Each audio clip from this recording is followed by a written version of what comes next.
Carta aos Hebreus, capítulo 1.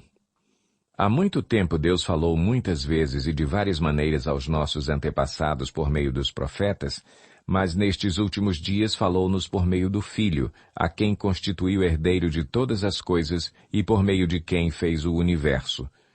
O Filho é o resplendor da glória de Deus e a expressão exata do seu ser, sustentando todas as coisas por sua palavra poderosa.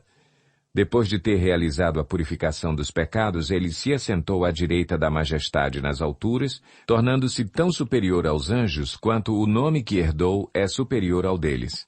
Pois a qual dos anjos Deus alguma vez disse, Tu és meu filho, eu hoje te gerei, e outra vez eu serei seu pai e ele será meu filho?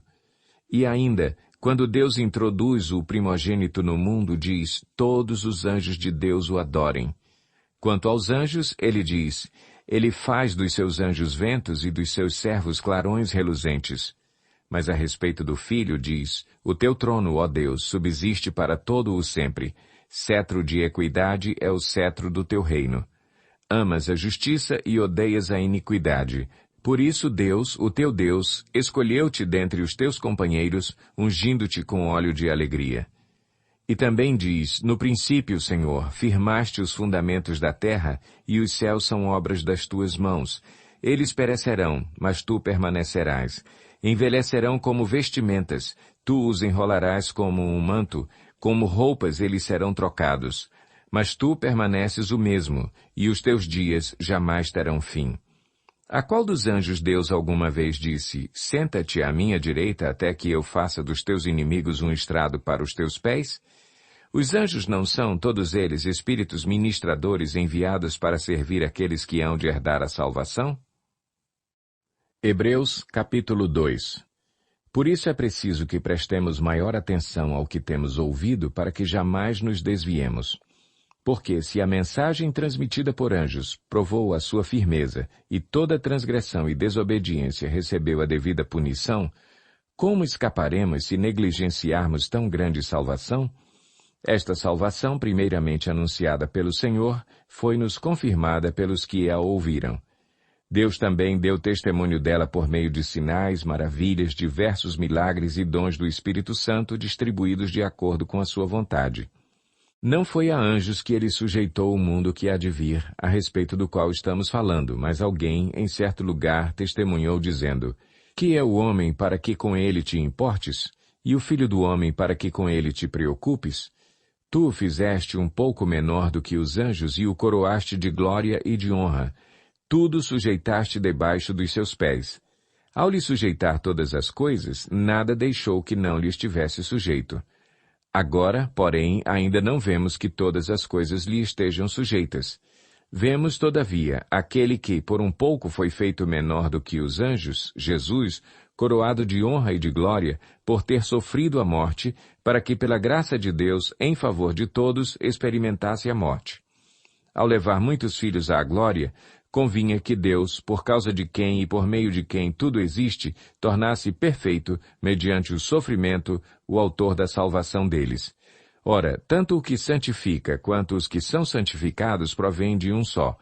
Por isso Jesus não se envergonha de chamá-los irmãos. Ele diz, proclamarei o teu nome a meus irmãos, na assembleia te louvarei. E também, nele porei a minha confiança.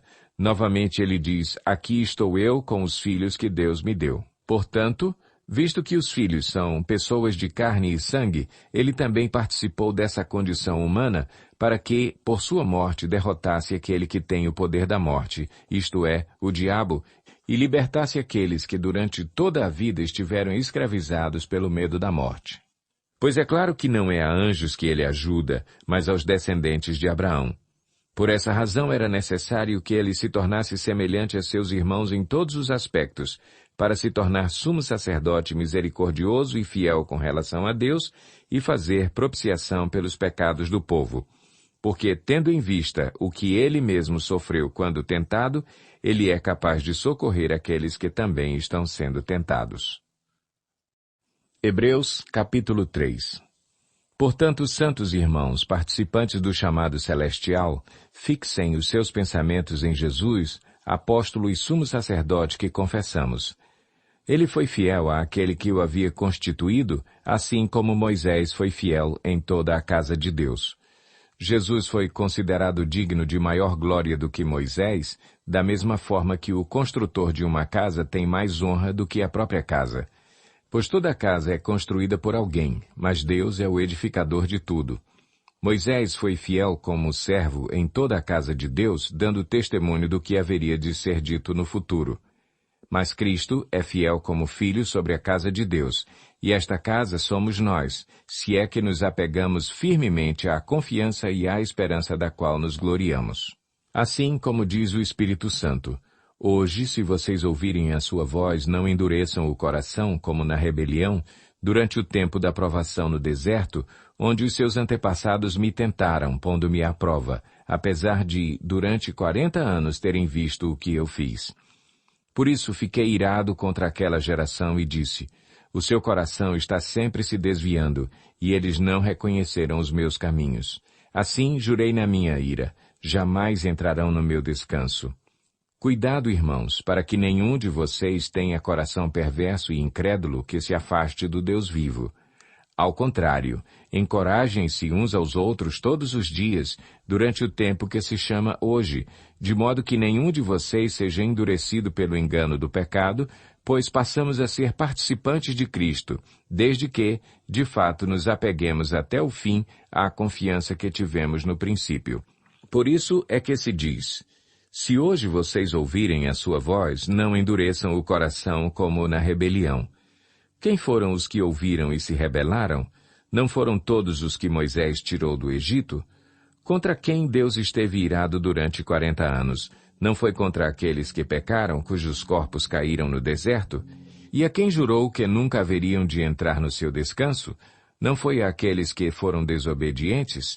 Vemos assim que por causa da incredulidade não puderam entrar. Hebreus capítulo 4. Visto que nos foi deixada a promessa de entrarmos no descanso de Deus, que nenhum de vocês pense que falhou. Pois as boas novas foram pregadas também a nós, tanto quanto a eles. Mas a mensagem que eles ouviram de nada lhes valeu, pois não foi acompanhada de fé por aqueles que a ouviram.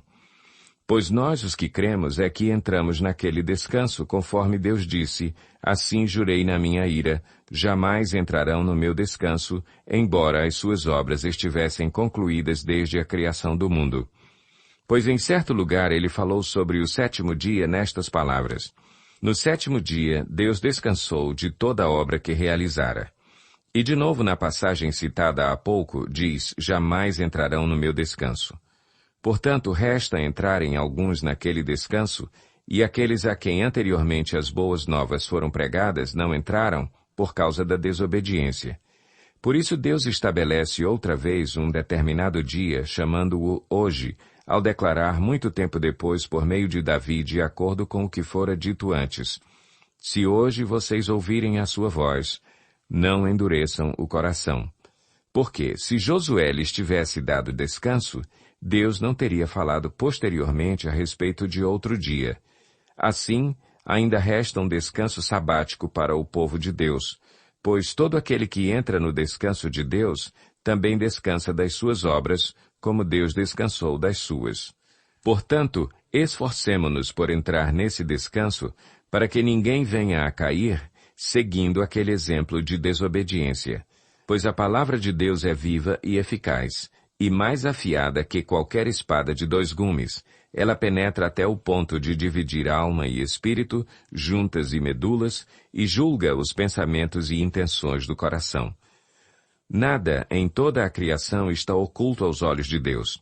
Tudo está descoberto e exposto diante dos olhos daquele a quem havemos de prestar contas. Portanto, visto que temos um grande sumo sacerdote que adentrou os céus, Jesus, o Filho de Deus, apeguemo-nos com toda a firmeza à fé que professamos, pois não temos um sumo sacerdote que não possa compadecer-se das nossas fraquezas, mas sim alguém que, como nós, passou por todo tipo de tentação, porém sem pecado. Assim, aproximemo-nos do trono da graça com toda a confiança, a fim de recebermos misericórdia e encontrarmos graça que nos ajude no momento da necessidade. Hebreus, capítulo 5. Todo sumo sacerdote é escolhido dentre os homens e designado para representá-los em questões relacionadas com Deus e apresentar ofertas e sacrifícios pelos pecados. Ele é capaz de se compadecer dos que não têm conhecimento e se desviam, visto que ele próprio está sujeito à fraqueza. Por isso ele precisa oferecer sacrifícios por seus próprios pecados, bem como pelos pecados do povo. Ninguém toma esta honra para si mesmo, mas deve ser chamado por Deus, como de fato o foi Arão. Da mesma forma, Cristo não tomou para si a glória de se tornar sumo sacerdote, mas Deus lhe disse: Tu és meu filho, eu hoje te gerei. E diz noutro lugar: Tu és sacerdote para sempre, segundo a ordem de Melquisedeque. Durante os seus dias de vida na terra, Jesus ofereceu orações e súplicas em alta voz e com lágrimas àquele que o podia salvar da morte, sendo ouvido por causa da sua reverente submissão. Embora sendo filho, ele aprendeu a obedecer por meio daquilo que sofreu e, uma vez aperfeiçoado, tornou-se a fonte da salvação eterna para todos os que lhe obedecem, sendo designado por Deus sumo sacerdote, segundo a ordem de Melquisedeque. Quanto a isso, temos muito que dizer, coisas difíceis de explicar, porque vocês se tornaram lentos para aprender. Embora a esta altura já devessem ser mestres, vocês precisam de alguém que lhes ensine novamente os princípios elementares da palavra de Deus. Estão precisando de leite e não de alimento sólido. Quem se alimenta de leite ainda é criança e não tem experiência no ensino da justiça. Mas o alimento sólido é para os adultos, os quais, pelo exercício constante, tornam-se aptos para discernir tanto o bem quanto o mal. Hebreus, capítulo 6. Portanto, deixemos os ensinos elementares a respeito de Cristo e avancemos para a maturidade, sem lançar novamente o fundamento do arrependimento de atos que conduzem à morte, da fé em Deus, da instrução a respeito de batismos, da imposição de mãos, da ressurreição dos mortos e do juízo eterno. Assim faremos, se Deus o permitir. Ora, para aqueles que uma vez foram iluminados, provaram o dom celestial, tornaram-se participantes do Espírito Santo, experimentaram a bondade da palavra de Deus e os poderes da era que há de vir, e caíram, é impossível que sejam reconduzidos ao arrependimento, pois para si mesmos estão crucificando de novo o Filho de Deus, sujeitando-o à desonra pública. Pois a terra que absorve a chuva que cai frequentemente e dá colheita proveitosa àqueles que a cultivam, recebe a bênção de Deus.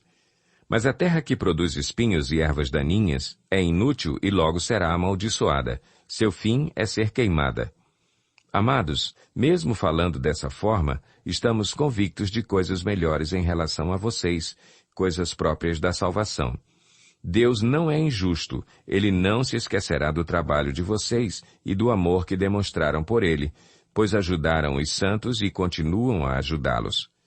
Queremos que cada um de vocês mostre essa mesma prontidão até o fim, para que tenham a plena certeza da esperança, de modo que vocês não se tornem negligentes, mas imitem aqueles que, por meio da fé e da paciência, recebem a herança prometida. Quando Deus fez a sua promessa a Abraão, por não haver ninguém superior por quem jurar, jurou por si mesmo, dizendo: Esteja certo de que o abençoarei e farei numerosos os seus descendentes.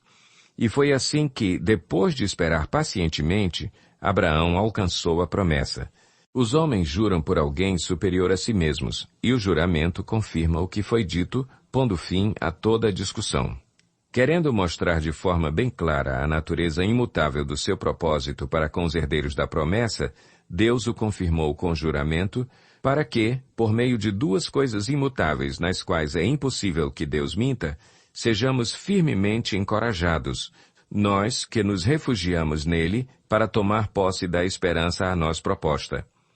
Temos esta esperança como âncora da alma, firme e segura, a qual adentra o santuário interior, por trás do véu, onde Jesus, que nos precedeu, entrou em nosso lugar, tornando-se sumo sacerdote para sempre, segundo a ordem de Melquisedeque.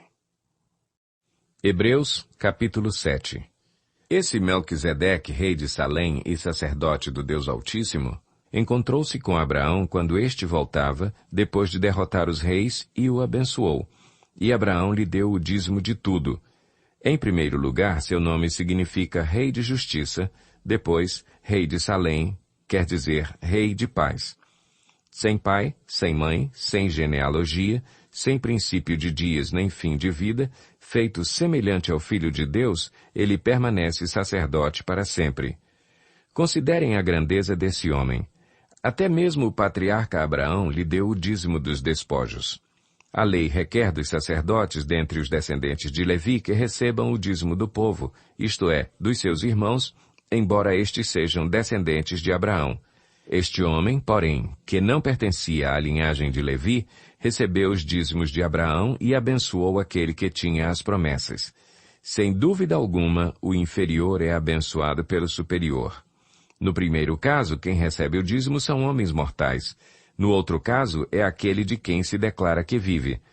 Pode-se até dizer que Levi, que recebe os dízimos, entregou-os por meio de Abraão, pois, quando Melquisedeque se encontrou com Abraão, Levi ainda não havia sido gerado. Se fosse possível alcançar a perfeição por meio do sacerdócio levítico, visto que em sua vigência o povo recebeu a lei, por que haveria ainda necessidade de se levantar outro sacerdote segundo a ordem de Melquisedeque e não de Arão? Certo é que, quando há mudança de sacerdócio, é necessário que haja mudança de lei. Ora, aquele de quem se dizem estas coisas pertencia a outra tribo, da qual ninguém jamais havia servido diante do altar, pois é bem conhecido que o nosso Senhor descende de Judá, tribo da qual Moisés nada fala quanto a sacerdócio. O que acabamos de dizer fica ainda mais claro quando aparece outro sacerdote semelhante a Melquisedeque, alguém que se tornou sacerdote não por regras relativas à linhagem, mas segundo o poder de uma vida indestrutível. Porquanto sobre ele é afirmado, tu és sacerdote para sempre, segundo a ordem de Melquisedeque. A ordenança anterior é revogada, porque era fraca e inútil, pois a lei não havia aperfeiçoado coisa alguma, sendo introduzida uma esperança superior, pela qual nos aproximamos de Deus. E isso não aconteceu sem juramento. Outros se tornaram sacerdotes sem qualquer juramento, mas ele se tornou sacerdote com juramento quando Deus lhe disse, o Senhor jurou e não se arrependerá. Tu és sacerdote para sempre. Jesus tornou-se por isso mesmo a garantia de uma aliança superior. Ora, daqueles sacerdotes tem havido muitos, porque a morte os impede de continuar em seu ofício. Mas, visto que vive para sempre, Jesus tem um sacerdócio permanente. Portanto, ele é capaz de salvar definitivamente aqueles que, por meio dele, aproximam-se de Deus, pois vive sempre para interceder por eles. É de um sumo sacerdote como este que precisávamos. Santo, inculpável, puro, separado dos pecadores, exaltado acima dos céus. Ao contrário dos outros sumos sacerdotes, ele não tem necessidade de oferecer sacrifícios dia após dia, primeiro por seus próprios pecados e depois pelos pecados do povo. E ele o fez uma vez por todas, quando a si mesmo se ofereceu. Pois a lei constitui sumos sacerdotes a homens que têm fraquezas, mas o juramento que veio depois da lei constitui o Filho perfeito para sempre. Hebreus, capítulo 8. O mais importante do que estamos tratando é que temos um sumo sacerdote como esse, o qual se assentou à direita do trono da majestade nos céus e serve no santuário, no verdadeiro tabernáculo que o Senhor erigiu e não o homem. Todo sumo sacerdote é constituído para apresentar ofertas e sacrifícios, e por isso era necessário que também este tivesse algo a oferecer. Se ele estivesse na terra, nem seria sumo sacerdote, visto que já existem aqueles que apresentam as ofertas prescritas pela lei. Eles servem num santuário que é cópia e sombra daquele que está nos céus, já que Moisés foi avisado quando estava para construir o tabernáculo. Tenha o cuidado de fazer tudo segundo o modelo que lhe foi mostrado no monte. Agora, porém, o ministério que Jesus recebeu é superior ao deles, assim como também a aliança da qual ele é mediador é superior à antiga, sendo baseada em promessas superiores. Pois se aquela primeira aliança fosse perfeita, não seria necessário procurar lugar para outra. Deus, porém, achou o povo em falta e disse: Estão chegando os dias, declara o Senhor, quando farei uma nova aliança com a comunidade de Israel e com a comunidade de Judá. Não será como a aliança que fiz com os seus antepassados, quando os tomei pela mão para tirá-los do Egito. Visto que eles não permaneceram fiéis à minha aliança, eu me afastei deles, diz o Senhor. Esta é a aliança que farei com a comunidade de Israel depois daqueles dias, declara o Senhor. Porei minhas leis em sua mente e as escreverei em seu coração. Serei o seu Deus e eles serão o meu povo. Ninguém mais ensinará ao seu próximo nem o seu irmão, dizendo: Conheça o Senhor, porque todos eles me conhecerão, desde o menor até o maior. Porque eu lhes perdoarei a maldade e não me lembrarei mais dos seus pecados. Chamando nova esta aliança, ele tornou antiquada a primeira, e o que se torna antiquado e envelhecido está a ponto de desaparecer. Hebreus, capítulo 9. Ora, a primeira aliança tinha regras para a adoração e também um tabernáculo terreno. Foi levantado um tabernáculo. Na parte da frente, chamado Lugar Santo, estavam o candelabro, a mesa e os pães da presença. Por trás do segundo véu havia a parte chamada Santo dos Santos, onde se encontravam o altar de ouro para o incenso e a arca da aliança, totalmente revestida de ouro. Nessa arca estavam o vaso de ouro contendo o maná, a vara de Arão que floresceu e as tábuas da aliança. Acima da arca estavam os querubins da glória, que com sua sombra cobriam a tampa da arca. A respeito dessas coisas não cabe agora falar detalhadamente. Estando tudo assim preparado, os sacerdotes entravam regularmente no lugar santo do tabernáculo para exercer o seu ministério.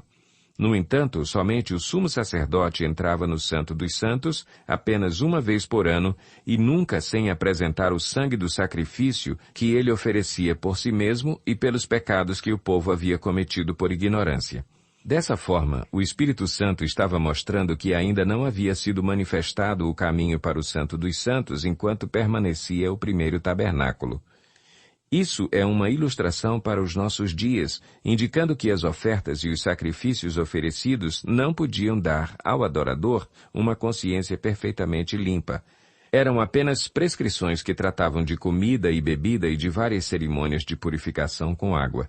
Essas ordenanças exteriores foram impostas até o tempo da nova ordem. Quando Cristo veio como sumo sacerdote dos benefícios agora presentes, ele adentrou o maior e mais perfeito tabernáculo, não feito pelo homem, isto é, não pertencente a esta criação. Não por meio de sangue de bodes e novilhos, mas pelo seu próprio sangue, ele entrou no Santo dos Santos de uma vez por todas e obteve eterna redenção. Ora, se o sangue de bodes e touros e as cinzas de uma novilha espalhadas sobre os que estão cerimonialmente impuros os santificam, de forma que se tornam exteriormente puros, quanto mais o sangue de Cristo, que pelo Espírito Eterno se ofereceu de forma imaculada a Deus, purificará a nossa consciência de atos que levam à morte, para que sirvamos ao Deus vivo. Por essa razão, Cristo é o mediador de uma nova aliança para que os que são chamados recebam a promessa da herança eterna, visto que ele morreu como resgate pelas transgressões cometidas sob a primeira aliança. No caso de um testamento, é necessário que se comprove a morte daquele que o fez, pois um testamento só é validado no caso de morte, uma vez que nunca vigora enquanto está vivo quem o fez. Por isso, nem a primeira aliança foi sancionada sem sangue. Quando Moisés terminou de proclamar todos os mandamentos da lei a todo o povo, levou o sangue de novilhos e de bodes, e também água, lã vermelha e ramos de hisopo, e aspergiu o próprio livro e todo o povo, dizendo: Este é o sangue da aliança que Deus ordenou que vocês obedeçam. Da mesma forma, aspergiu com o sangue o tabernáculo e todos os utensílios das suas cerimônias. De fato, segundo a lei, quase todas as coisas são purificadas com sangue, e sem derramamento de sangue não há perdão. Portanto, era necessário que as cópias das coisas que estão nos céus fossem purificadas com esses sacrifícios, mas as próprias coisas celestiais com sacrifícios superiores. Pois Cristo não entrou em santuário feito por homens, uma simples representação do verdadeiro. Ele entrou nos céus, para agora se apresentar diante de Deus em nosso favor. Não, porém, para se oferecer repetidas vezes, à semelhança do sumo sacerdote que entra no Santo dos Santos todos os anos com sangue alheio.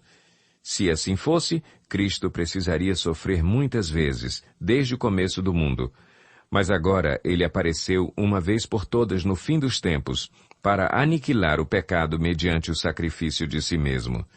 Da mesma forma, como o homem está destinado a morrer uma só vez e depois disso enfrentar o juízo, assim também Cristo foi oferecido em sacrifício uma única vez, para tirar os pecados de muitos, e aparecerá a segunda vez, não para tirar o pecado, mas para trazer salvação aos que o aguardam. Hebreus, capítulo 10. A lei traz apenas uma sombra dos benefícios que hão de vir e não a sua realidade. Por isso ela nunca consegue, mediante os mesmos sacrifícios, repetidos ano após ano, aperfeiçoar os que se aproximam para adorar. Se pudesse fazê-lo, não deixariam de ser oferecidos? Pois os adoradores, tendo sido purificados uma vez por todas, não mais se sentiriam culpados de seus pecados.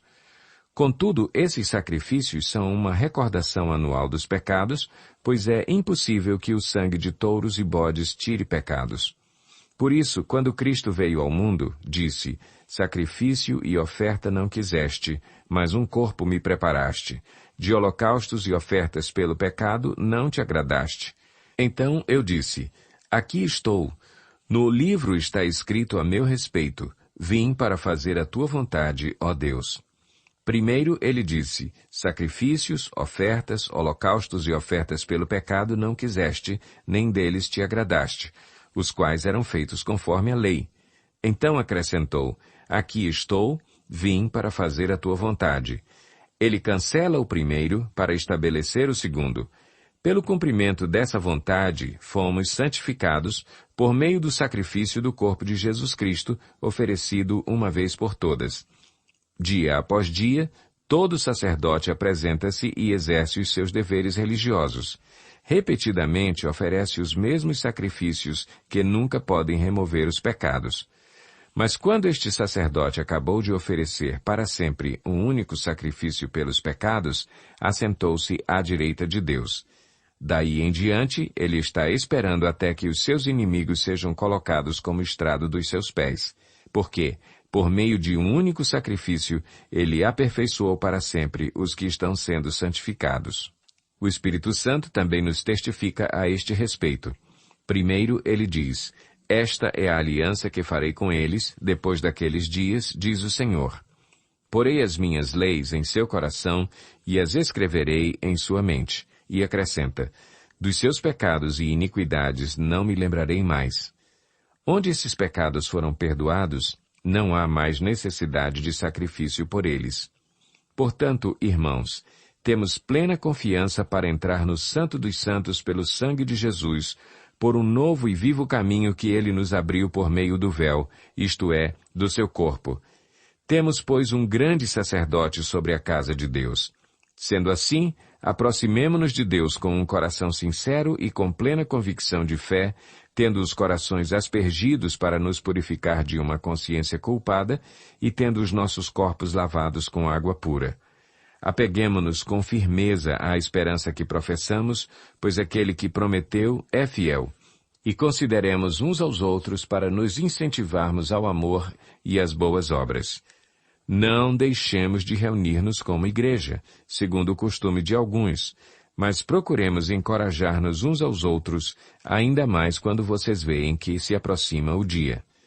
Se continuarmos a pecar deliberadamente depois que recebemos o conhecimento da verdade, já não resta sacrifício pelos pecados, mas tão somente uma terrível expectativa de juízo e de fogo intenso que consumirá os inimigos de Deus. Quem rejeitava a lei de Moisés morria sem misericórdia pelo depoimento de 2 ou 3 testemunhas. Quão mais severo castigo, julgam vocês, merece aquele que pisou aos pés o Filho de Deus, profanou o sangue da aliança pelo qual foi santificado e insultou o Espírito da graça? Pois conhecemos aquele que disse, a mim pertence a vingança, Eu retribuirei, e outra vez o Senhor julgará o seu povo. Terrível coisa é cair nas mãos do Deus vivo. Lembrem-se dos primeiros dias, depois que vocês foram iluminados, quando suportaram muita luta e muito sofrimento.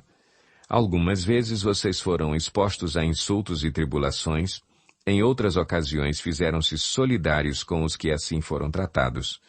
Vocês se compadeceram dos que estavam na prisão e aceitaram alegremente o confisco dos seus próprios bens, pois sabiam que possuíam bens superiores e permanentes. Por isso, não abram mão da confiança que vocês têm. Ela será ricamente recompensada. Vocês precisam perseverar, de modo que, quando tiverem feito a vontade de Deus, recebam o que Ele prometeu. Pois, em breve, muito em breve, aquele que vem virá e não demorará. Mas o meu justo viverá pela fé. E, se retroceder, não me agradarei dele. Nós, porém, não somos dos que retrocedem e são destruídos, mas dos que creem e são salvos. Hebreus, capítulo 11. Ora, a fé é a certeza daquilo que esperamos e a prova das coisas que não vemos. Pois foi por meio dela que os antigos receberam bom testemunho. Pela fé entendemos que o universo foi formado pela palavra de Deus, de modo que aquilo que se vê não foi feito do que é visível. Pela fé, Abel ofereceu a Deus um sacrifício superior ao de Caim. Pela fé ele foi reconhecido como justo quando Deus aprovou as suas ofertas. Embora esteja morto, por meio da fé ainda fala.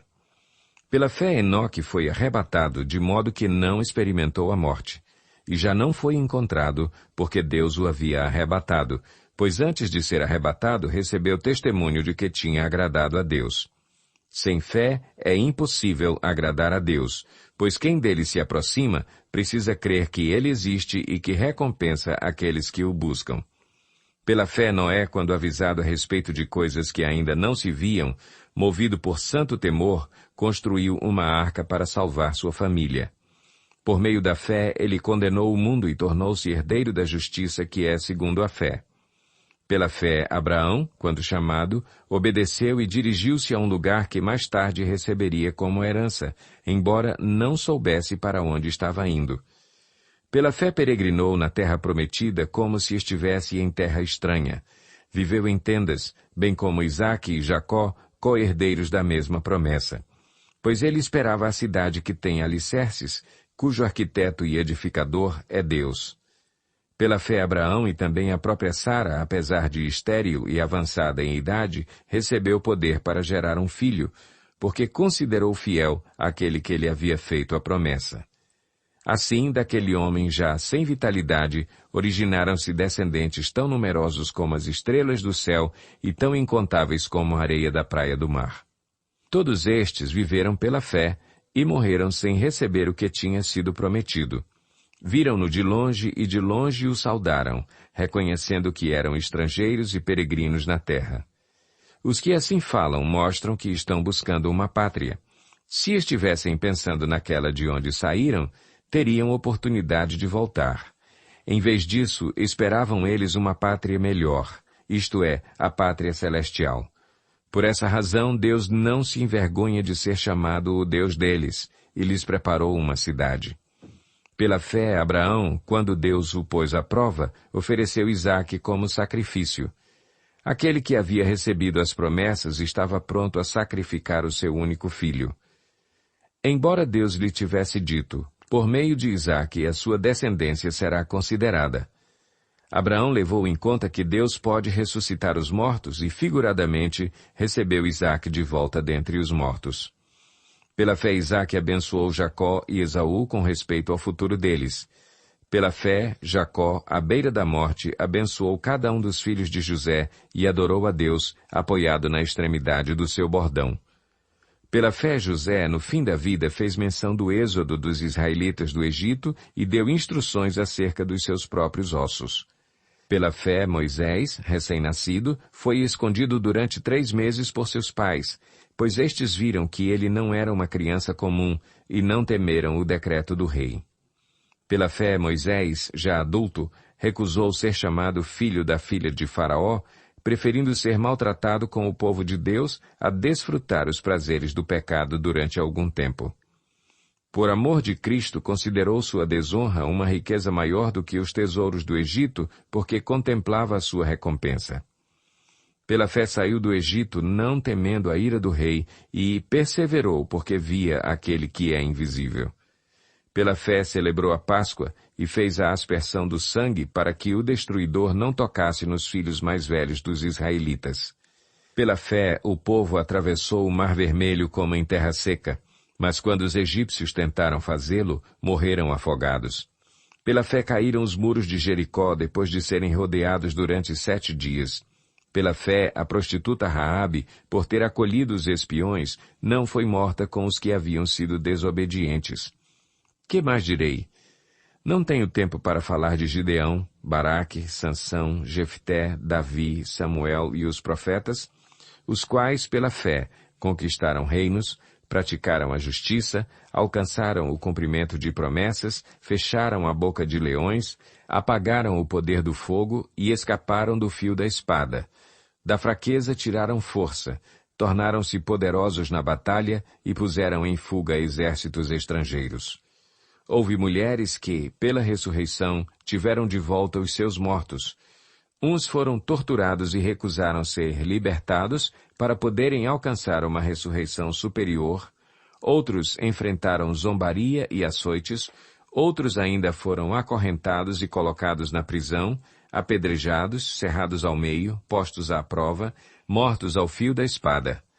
Andaram errantes, vestidos de pele de ovelhas e de cabras, necessitados, afligidos e maltratados. O mundo não era digno deles. Vagaram pelos desertos e montes, pelas cavernas e grutas. Todos estes receberam bom testemunho por meio da fé. No entanto, nenhum deles recebeu o que havia sido prometido. Deus havia planejado algo melhor para nós, para que conosco fossem eles aperfeiçoados. Hebreus, capítulo 12. Portanto, também nós, uma vez que estamos rodeados por tão grande nuvem de testemunhas, livremo-nos de tudo o que nos atrapalha e do pecado que nos envolve, e corramos com perseverança a corrida que nos é proposta, tendo os olhos fitos em Jesus, autor e consumador da nossa fé. Ele, pela alegria que lhe fora proposta, suportou a cruz, desprezando a vergonha, e assentou-se à direita do trono de Deus.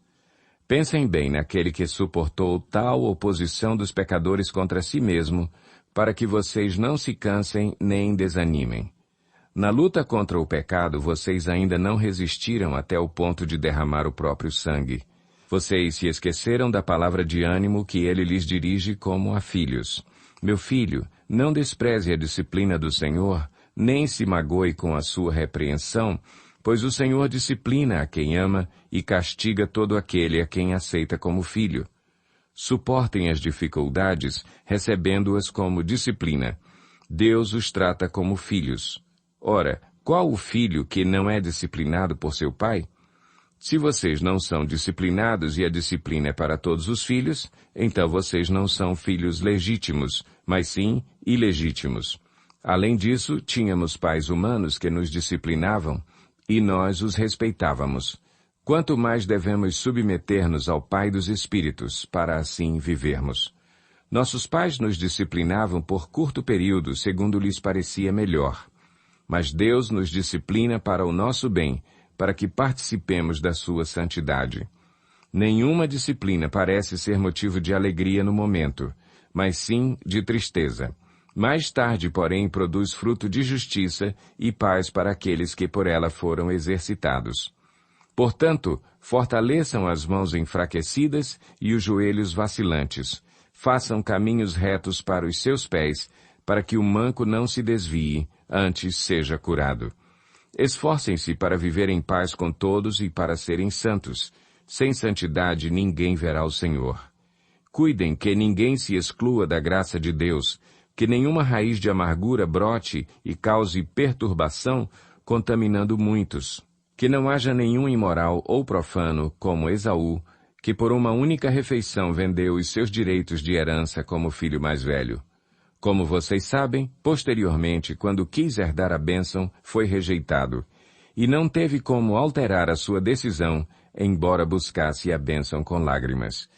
Vocês não chegaram ao monte que se podia tocar, e que estava em chamas, nem às trevas, à escuridão, nem à tempestade, ao soar da trombeta e ao som de palavras tais, que os ouvintes rogaram que nada mais lhes fosse dito, pois não podiam suportar o que lhes estava sendo ordenado.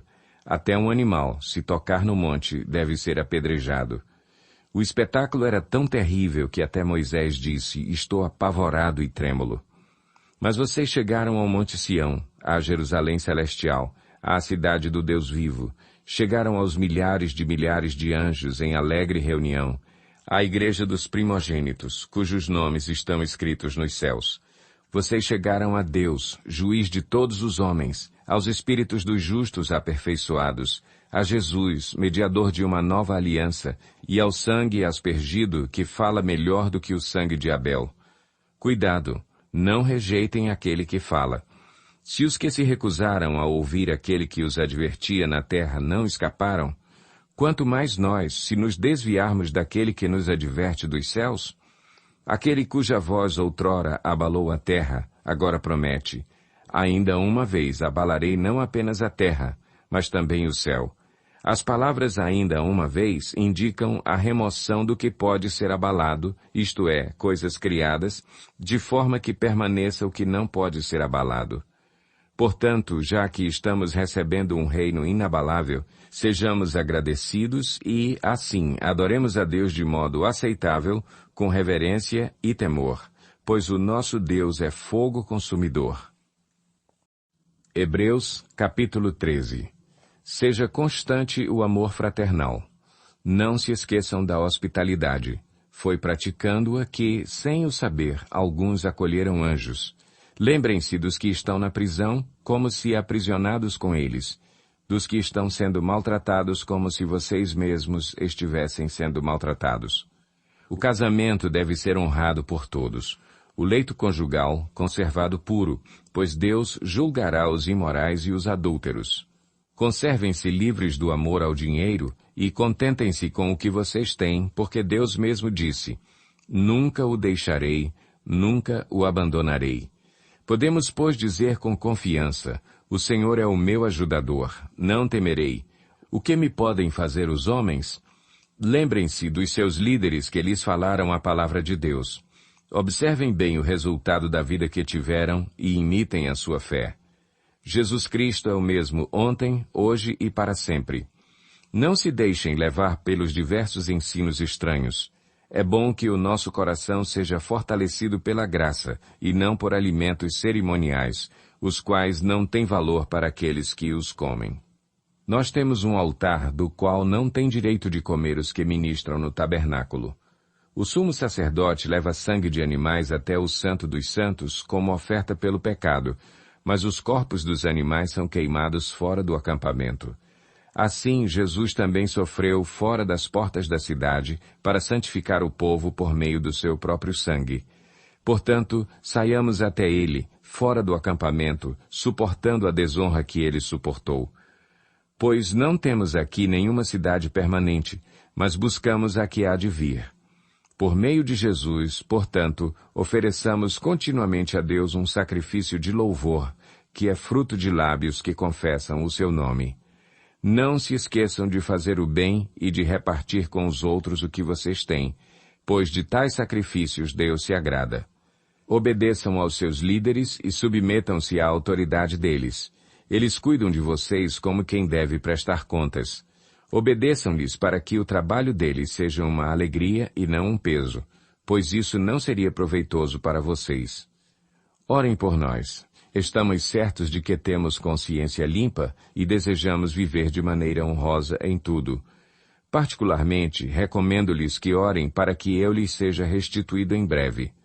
O Deus da paz, que pelo sangue da aliança eterna trouxe de volta dentre os mortos o nosso Senhor Jesus, o grande pastor das ovelhas, os aperfeiçoe em todo o bem para fazerem a vontade dele e opere em nós o que lhe é agradável, mediante Jesus Cristo, a quem seja a glória para todo o sempre. Amém. Irmãos, peço-lhes que suportem a minha palavra de exortação. Na verdade, o que eu lhes escrevi é pouco. Quero que saibam que o nosso irmão Timóteo foi posto em liberdade. Se ele chegar logo, irei vê-los com ele. Saúdem a todos os seus líderes e a todos os santos. Os da Itália lhes enviam saudações. A graça seja com todos vocês.